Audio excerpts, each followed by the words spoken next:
Berita top dan terupdate Superliga hari ini.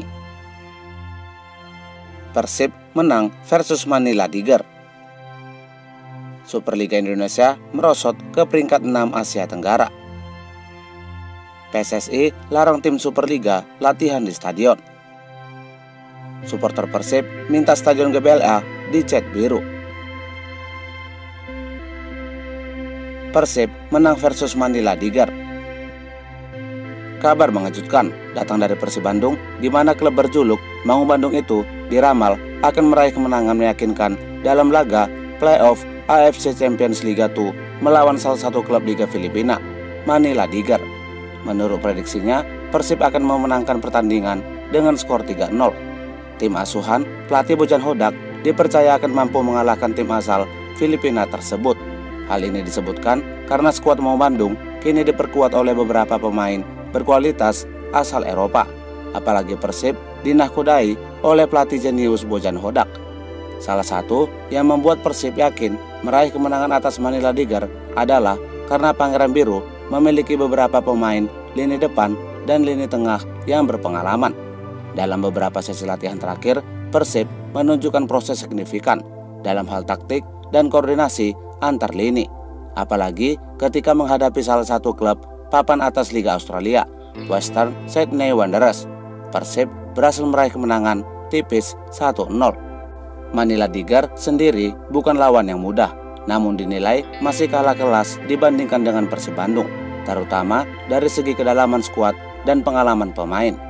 Dukungan dari supporter Bobotoh juga diyakini akan menjadi faktor tambahan yang mendorong performa tim Mangu Bandung.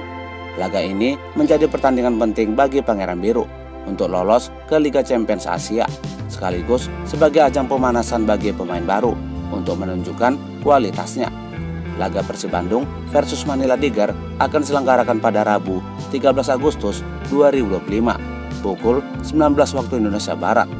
Bagaimana menurut pendapat supporter Bobotoh? Siapa kira-kira yang akan memenangkan laga tersebut? Dan berapa skor prediksi kalian? Berikan pendapat kalian di kolom komentar. Superliga Indonesia merosot ke peringkat 6 Asia Tenggara. Superliga Indonesia kini mengalami kemerosotan dan terbaru ranking Superliga Indonesia berada di posisi ke-6 Asia Tenggara. Seperti yang diketahui, secara kualitas tim nasional, Indonesia berada di peringkat ketiga Asia Tenggara. Sedangkan untuk Liga, Superliga Indonesia masih kalah dengan Singapura dan Malaysia. Thailand masih memimpin di posisi pertama sebagai liga terbaik di Asia Tenggara, diikuti oleh Liga Malaysia di peringkat kedua, dan ketiga ditempati Liga Vietnam. Lalu di posisi keempat Liga Singapura, dan di posisi kelima Liga Kamboja.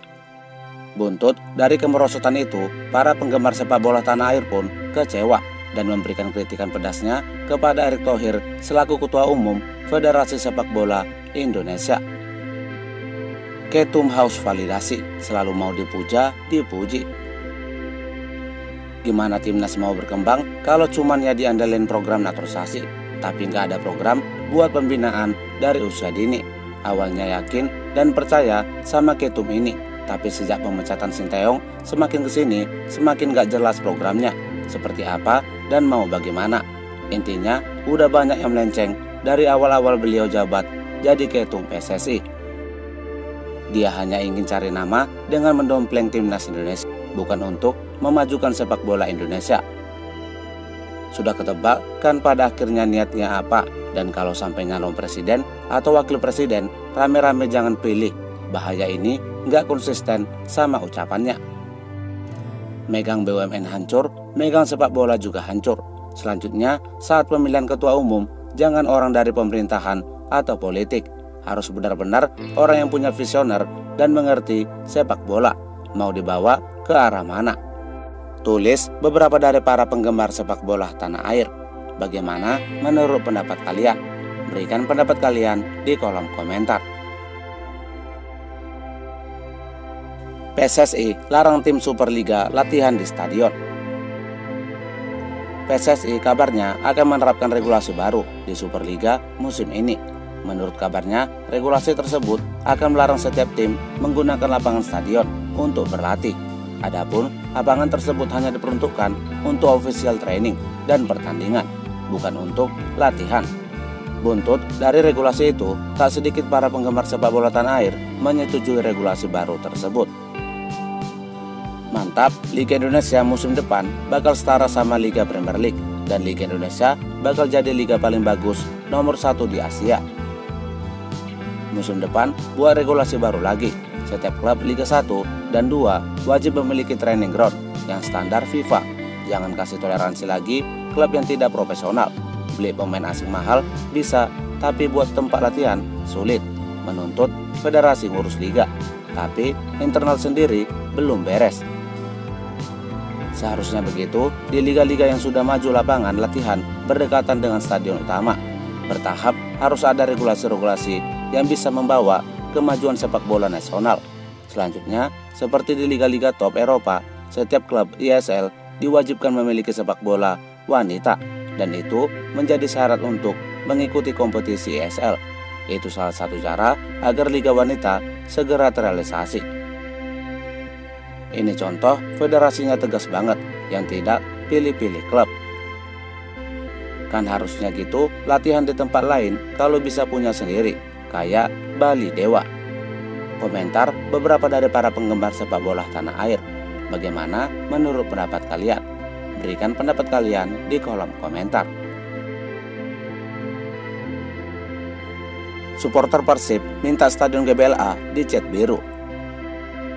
Menjelang penyambutan kompetisi Superliga di musim 2025-2026, banyak para supporter dari Persib Bandung yang meminta agar lintasan atletik di stadion GBLA dicat dengan warna biru sebagai warna identitas klub. Adapun permintaan ini dilakukan buntut stadion GBLA yang kini telah dikelola oleh PT PBB. Menanggapi hal itu, Aditya Putra Herawan sebagai salah satu petinggi dari Persib Bandung mengatakan bahwa permintaan supporter Boboto itu sedang dalam pertimbangan manajemen. Menurutnya, permintaan renovasi tersebut akan memerlukan biaya yang tak sedikit, sehingga belum bisa diwujudkan dalam waktu dekat. Penyerang asal Brazil gabung ke Persebaya. Persebaya tampaknya masih belum puas dengan pemain yang telah direkrutnya di bursa transfer musim ini. Tim berjuluk baju hijau itu dikabarkan akan kembali mendatangkan salah satu pemain asing asal Brazil. Pemain asing tersebut adalah Leo Lelis. Persebaya memulangkan Leo Lelis dari Persijap Jepara setelah promosi ke Superliga musim 2025-2026. Kehadiran pemain dengan tendangan geledeknya itu diharapkan dapat memperkuat lini belakang Persebaya dan membantu tim baju hijau meraih gelar juara Superliga musim 2025-2026. Seperti yang diketahui, Leo Lelis merupakan pemain asing ke-9 Persebaya musim ini. Pemain berusia 31 tahun itu akan kembali berseragam Persebaya dan siap menunjukkan performa terbaiknya. Buntut itu, dengan bergabungnya Leo Lelis ke Persebaya, para supporter berharap Leo Lelis dapat memberikan kontribusi positifnya kepada Persebaya. Bagaimana menurut pendapat supporter bonek mania? Berikan pendapat kalian di kolom komentar.